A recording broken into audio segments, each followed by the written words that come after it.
Hello guys, welcome back to another video. In today's tutorial, I will show you how to hide or turn off read receipts on TikTok so that other people cannot see when you have read their messages. First, open the App Store or Google Play. Store and make sure your TikTok app is updated to the latest version. Using the latest version ensures that all settings are available and easy to find. Once TikTok is updated, open the app and tap on your profile icon in the bottom right corner of the screen.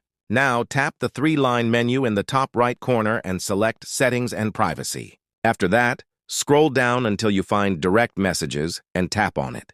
Here you will see an option called Read Status. Simply tap the toggle to turn it off. Once this setting is disabled, other people will no longer be able to see whether you have read their messages.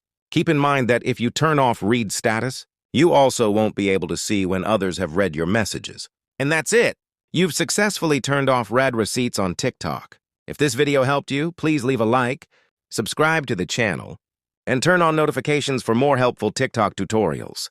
Thanks for watching, and I'll see you in the next video.